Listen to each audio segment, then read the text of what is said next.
चल रही, कोई असली में पिट रहा है क्या? कुछ नहीं, असली में कुछ नहीं हो रहा। असली में ये सब एक साथ बैठकर ठंडा पानी पीते हैं और फिर गुस्सा का रोल करते हैं आके। अच्छा ऐसा होता है? बोले ऐसा है, कोई असली में कुछ नहीं हो रहा है, बस असली में यहाँ कुछ हो रहे हैं। जगत नाटक वही भवा, वहां तो कम से कम 2-4 रोल वाले हैं, एक हीरो है, एक हीरोइन है और एक बिलियन, क्या कहते हैं बिलियन, हाँ वही वो खलनायक है और बड़े, और यहां एक ही सब कुछ बोला हुआ है। यहां पर्दा भी वही है, नाटक मंच भी वही है, डायरेक्टर भी वही है और पात्र भी वही है और दर्शक भी वही है। कमाल का ये रहस्य रघुनाथ कर बेगिल जाले कोई, और जो जाले रघुपति कृपा तो सपने मोह ना होए। तो बोले भगवान को दुख नहीं होता? बोले नहीं होता। कैसे? जैसे तुम नाटक फिल्म में देखते हो, ये सब आग लग गई, सब नष्ट हो गया, सब मर गया, तो आपको बाद में आंसू पोंछते निकलते हो क्या? नहीं, हंसते निकलते हो। कोई पूछे इतना जोर का वहां काट मार मची, अरे यार नाटक चल रहा था, तो जगन नाटक वही भवा, वहां तो दूसरे के द्वारा नाटक चल रहा था, यहां तो अपने आप से अपने आप में खेल रहा है। वो अपने आप से अपने आप का सृजन कर रहा है, अपने आप से अपने आप का पालन कर रहा है, अपने आप से अपने आप का संहार कर रहा है। बिल्कुल उसको दुख नहीं। बोले हमें तो बहुत दुख हो रहा है। जैसे स्वप्न में तुम्हें थप्पड़ियाए जाओ तो दुख नहीं होगा, तो जगने पर बताओ कितने थप्पड़ लगे थे, तो हंसी केवल आएगी कि नहीं आएगी? कहा जाए लाओ मलहम लगाना, स्वप्न में बहुत पिटाई हुई थी। पागल हो क्या, वो स्वप्न था, वो स्वप्न था। तो जे ही जाने जग जाए हेराई, जिस तत्व के जान लेने के बाद ये संसार खो जाता है। कैसे? जागे जथा स्वप्न भ्रम जाई, जो जगले पर स्वप्न का महत्व खत्म, ऐसे जागृत होने पर सृष्टि रचना पालन संहार ये सब खत्म। एक वासुदेवा सर्वमित समहात्मा सुदुर्लभा, वही वासुदेव भगवान विराजमान है। ना कोई जन्मना, ना कोई मरना, ना कोई बढ़ना, ना कोई घटना, ये सब स्वप्न। उमा कहूं मैं अनुभव अपना, सत हरि भजन जगत सब सपना, जो सपने सिर काटे कोई, बिनु जागे दुख दूर न होई। जगना पड़ेगा भाई, स्वप्न देख रहे, भगवत लीला गायन, भगवत नाम जप, इससे आप भगवान की कृपा का अनुभव करेंगे, तब आप समझ पाएंगे कि भगवान की करामात क्या है। ये करामात बड़ा भारी जादूगर, अपने आप से अपने आप में सब जादू, कैसा रूप, कितना जादूगर। अगर माथे में नाक होती तो अलग पहचाना जाता, सबकी आंख एक ही जगह है, माथे के नीचे आंखें, आंख के नीचे नाक, नाक के नीचे मुंह, और इतने लोग हैं। जैसे स्टेशन में है या कहीं बहुत कथा प्रसंग जहां लाखों की भीड़, तो लोग सब पहचाने जाते हैं, अमुक अमुक अमुक। कैसा ब्रह्मा जी के पास छापा खाना है, सब अलग अलग। देखो ना, रंगीली शरण, विशाखा शरण, अमुक शरण, अमुक शरण, सबके ये हो कि भाई थोड़ा अंतर है कि किसी के नाक यहाँ है, किसी के यहाँ नाक यहाँ है, किसी के नाक यहाँ है, तो पहचान सबकी वैसे, और सब अलग अलग पहचाने जाते, और सब में एक ही है और एक ही सब बना हुआ है। बड़ा विचित्र खेल है। इसीलिए भजन करो, नाम जप, भगवान का लीला चरित्र गायन श्रवण, और इसी जन्म में हम भगवत प्राप्त हो जाएं।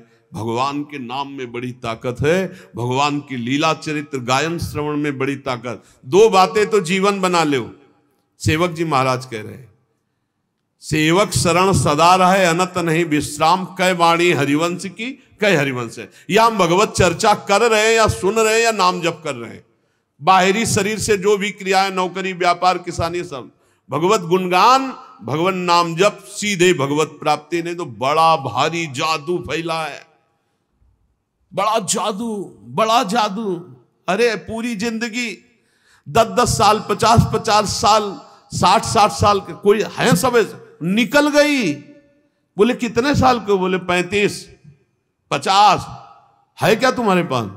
बोले वही लालसा की भोग के सुखी हो जाऊं, कुछ इकट्ठा कर लूं कुछ, और बनते बनते बिगड़ गए और दब गए, राख बन के दब गए, पता नहीं फिर आगे जन्म। सावधान, बड़ा जादू का तमाशा है, बहुत जादू है भगवान की माया में। ऐसा जादू डाला कि पूरा जिंदगी निकला जा रहा है, होश में नहीं आ रहे, होश में नहीं आ रहा मैं कौन, हमारा लक्ष्य क्या है, बस यही दिखा है, लड़का बच्चा, रुपया पैसा, कमाओ खाओ मौज मस्ती। अंदर से खोखला, ऊपर से मढ़ने से कुछ नहीं होगा। सच्चिदानंद भगवान का नाम, लीलाओं का गायन, ये तुम्हें असली सौंदर्य प्रदान करेगा। असली सौंदर्य भगवत स्वरूप होकर भगवान के धाम में जाना, ये बाहरी से कुछ नहीं होने वाला। हमें तो लगता है कि हमारी प्रार्थना ये मान ली जाए, भूल में मत पड़ो, असलियत में तुम नहीं हो, तुम्हें ये सवारी मिली है भगवत प्राप्ति के लिए। अगर सावधान रहे तो ठीक, और नहीं समय निकल गया तो मन पछितई है अवसर भी। खूब नाम जप करो, भगवत चरित्र सुनो, और मस्ती से भगवान के आश्रित होकर जगत सेवा करो।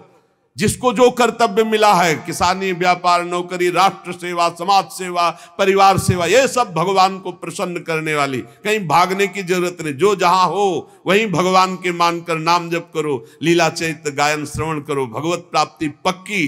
कह रहे कि जिसके कान में भगवान की चर्चा चली गई, यमदूतों से यमराज जी कहते हैं भूल कर मत जाना, उनकी तरफ देख मत लेना, क्योंकि भगवान की चर्चा सुन चुके। आप तो रोज सुन रहे हो, पर घड़े में छेद ना हो तो बहुत जल्दी भर जाएगा, और चलनी में गैया दुहे तो दोष दैव को दे। ये छेद कुछ है, इनको बंद कर दो तो ये जो कथामृत है ना, ये जो नामामृत है ना, ये उफान में आ जाए, और उफान में आ जाए तो सारे विकार नष्ट हो जाएंगे। एक बार हिम्मत करके निकलो भाई, हम सब भगवान की शरण में है, एक बार इस माया प्रपंच से निकलो, नाम जप निरंतर करते रहो, देखना आपकी आध्यात्मिक उन्नति कैसी होती। नाम जप पकड़ लिया, जीत गए पक्का। लीला चरित्र तो हर समय हम नहीं सुन सकते, हर समय नहीं गा सकते, हर समय संयोग नहीं मिल सकता, लेकिन नाम हर समय, नाम, और जब चरित्र सुनने और कहने का समय मिले, खूब उदार हृदय से सुनो और गाओ भगवान की लीला। तव कथा अमृतम तप्त जीवनम, ये हृदय को बड़ा आनंद प्रदान करने वाली, मोहमल का नाश करने वाली, भगवान की सर्व पापों का नाश करके परम पद प्रदान करने वाली है। धुंधकारी जैसा पापी 7 दिन में भगवान के परम पद का अधिकारी हो गया, और आप धाम में बैठ करके रोज चर्चा सुन रहे हैं। अब आपको संशय है क्या? पर विमान तो यहाँ नहीं आएगा, यहाँ तो बस ऐसे जाना, दरवाजा खुला, अंदर गए, यहाँ विमान नहीं आएगा। विमान की आशा में मत रहना, यहाँ विमान नहीं आएगा। तो वृंदावन धाम है, बस ये वर्दी छूटी, पोशाक दूसरी मिली और श्री जी के पास चले गए। यहीं तो जाना है, यहीं पास ही में है, बस दरवाजा खुलना है। दरवाजा खुला, दिव्य वृंदावन चल सकी। अब यहाँ ऐसे 4 पार्षद विमान इस आशा में, वृंदावन धाम है, यही हम तो घर आ चुके हैं। अरे लाखों माला का जो भजन का प्रभाव बाहर है, एक मालक है, ये धाम है। यहाँ थोड़ी चर्चा, थोड़ा भजन, थोड़ा सत्कर्म, थोड़ा पुण्य, थोड़ी सेवा बड़ा लाभ प्रदान करती। कहाँ बैठ के सुन रहे हो? बोले वो नैमिषारण्य में सुन रहे, वो हरिद्वार में सुन रहे। ये सब भगवान के रचित तीर्थ है। नैमिषारण्य तीर्थ जानते हो क्यों? सुदर्शन चक्र के प्रभाव से। और यहाँ स्वयं भगवान लीलारत थे, है, और आगे रत रहेंगे। प्रिया प्रीतम का घर है ये, बस ट्रांसफर होगा, यहाँ शरीर ये छूटा और निकुंज की पोशाक मिलेगी, चल सकी प्रियाजू के पास। अनंत जन्मों की सच्ची मानिए, हम भूल गए। जैसे पिछले जन्म में हमारे कौन माता पिता थे पता नहीं ना, बिल्कुल पता नहीं। ऐसे हमारे असली परिवार के जन हैं प्रिया प्रीतम। हम भूलकर माया में फंस गए। जिस समय आपको वो दृष्टि मिलेगी तो आप चिल्ला के रो पड़ेंगे। जैसे अपने माता पिता को पहचान ले तो कैसा लगता है, ऐसे असली आए मिले परिवार आपने, हरिहंसी कंठ लगायो, भाग बड़ो वृंदावन पायो। अब बस घर जाना है, अपने घर जाना है, और कुछ नहीं रह गया। समय व्यतीत करो, जीवन की श्वासें खत्म हो, और अपने श्री जी के पास चलना। विश्वास पक्का रखना, विश्वास में डगमगाए तो साधन बल से नहीं है। हित दूर जो विश्वास है तब ही सुधरे बात, ना तर माया पंथ में फिरे जो टक्कर खार। निरंतर नाम जप करो, और जितना बन सके उतना परोपकार करो, दूसरों का हित करो। भैया मैं तुम्हारे चरणों में पड़ा हूं, मुझे मेरा उद्धार करो। तो कहा ठीक है, तुम अभी इस घर से निकलो, कहीं और रहो, हम जब तुम्हें बुलाएं तब आ जाना। जाओ, हटाओ, हमारे इस घर से हटो। हटा दिया उनको। गोकर्ण जी की आज्ञा पाकर धुंधकारी बाहर भटक रहा है। रात भर विचार किया कि इसका कल्याण कैसे होगा, जब सैकड़ों गया श्राद्ध से कह रहा उद्धार नहीं होगा। अब जब प्रातः काल हुआ, दरवाजा खुला तो बहुत से विज्ञजन आकर के गोकर्ण जी से मिले। गोकर्ण ने सबसे सलाह की कि क्या हो सकता है, ऐसे ऐसे स्त्रियों ने उनको मारा और वो प्रेत योनि को प्राप्त हुए। जो लोग विद्वान थे, योगनिष्ठ थे, वेदज्ञ थे, उन्होंने कई शास्त्र पाठ आदि की बातें बताई सबने, पर सही उत्तर नहीं मिला। गोकर्ण जी महान तपस्वी थे।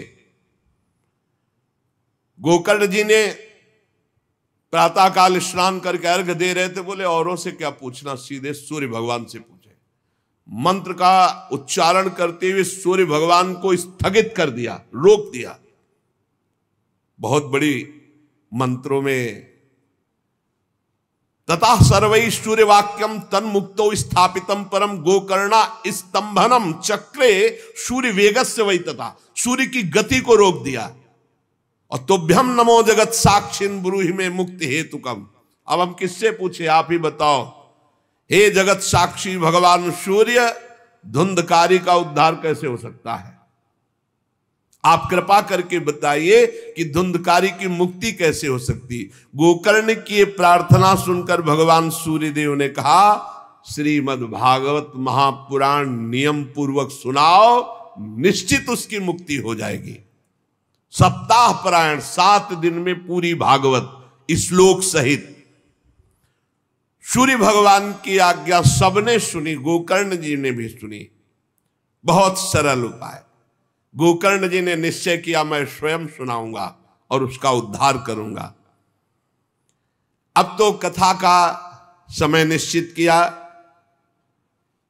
बहुत से लोग कथा सुनने के लिए वहां पहुंचे। जब सुना कि भगवान की कथा सब पापों का नाश कर देती है, तो बहुत से लोग, पापी पुण्यात्मा जो भी,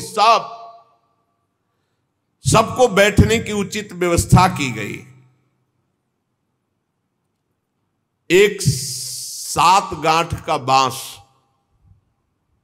जो सीधा था,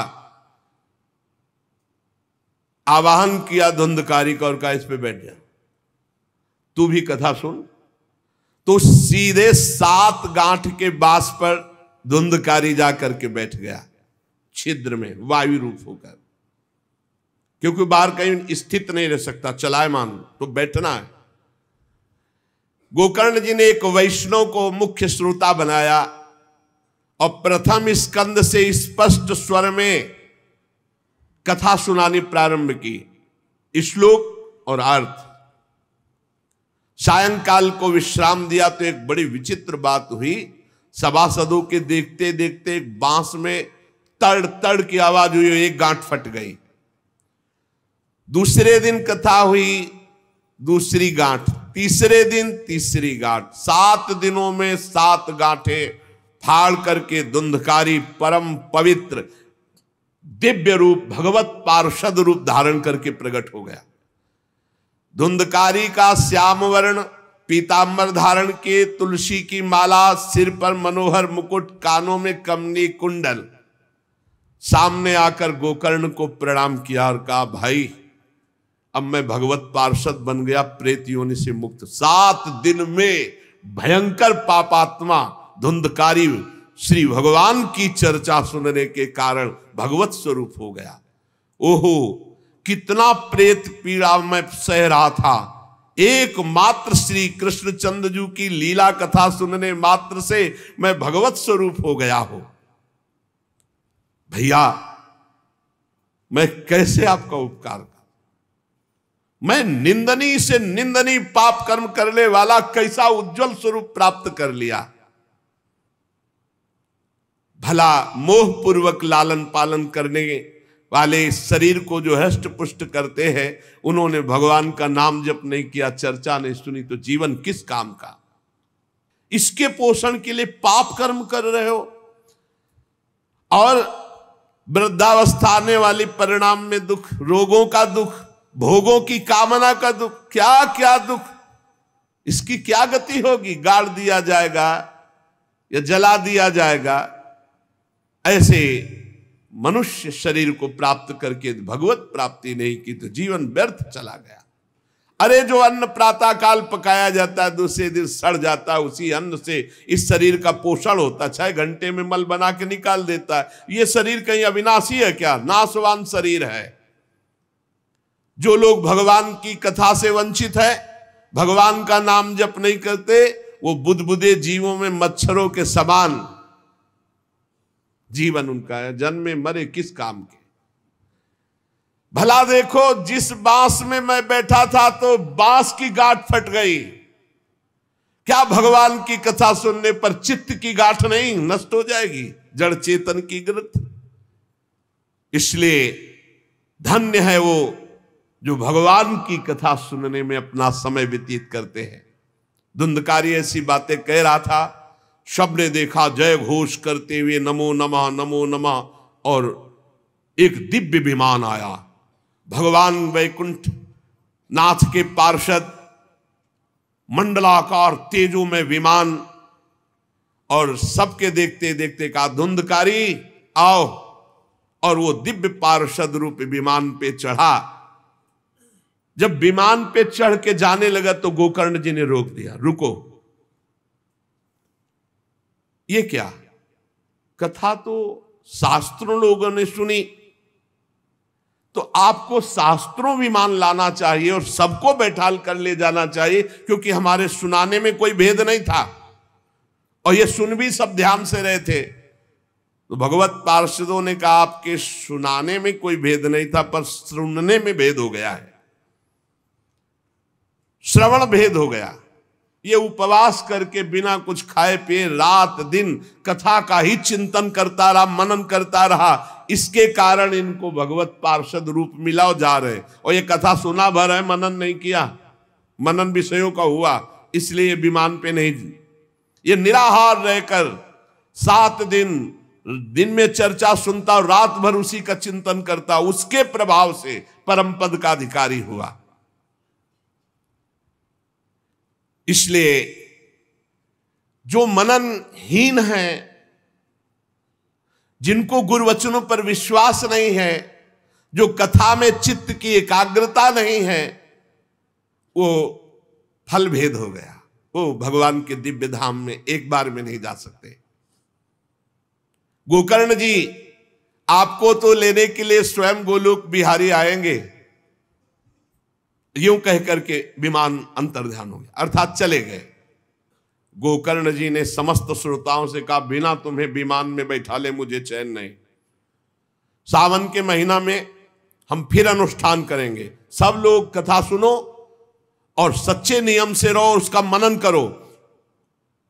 ऐसा ही किया, सब लोग उपवास करके अल्पाहार करके कथा सुने, और जे ही 7 दिन में कथा की समाप्ति हुई तो भगवान के बहुत से पार्षद विमान लेकर आए, और जितने कथा सुनने वाले थे सबको परम धाम ले गए। और भगवान ने गोकर्ण जी को स्वयं गोलोक बिहारी हृदय से लगाया। जे भी हृदय से लगाते हुए गोकर्ण भगवत स्वरूप हो गए। वही किरीट श्यामवर पीतांबर धारण किए हुए, कुंडल आदि से विभूषित। यहां तक कहते हैं कि उस कथा में सुनने में जो कुत्ते भी बैठे थे, वो भी गोकर्ण जी की दृष्टि पड़ने पर विमान पर बैठकर भगवत धाम को गए। भक्तवत्सल भगवान श्री कृष्ण इतने गोकर्ण जी पर प्रसन्न हुए कि तुमने सबको कथा सुनाकर मंगल अनुष्ठान। इसलिए गोकर्ण जी जिस जिसको चाहा, मालूम कथा सुनकर कुत्ता मनन तो नहीं कर सकता, लेकिन गोकर्ण जी ने मनन किया कि ये कुत्ता भी कथा में बैठा था, इसका भी भगवत उद्धार हो जाए। ये आप इसीलिए आसपास जो है जीव जंतु सब भगवत स्वरूप हो जाते हैं। बड़े बड़े सिद्धों को जो गति नहीं मिलती, भगवान की लीला कथा सुनने से, गोकर्ण जी के प्रभाव से धुंधकारी सहित समस्त श्रोताओं को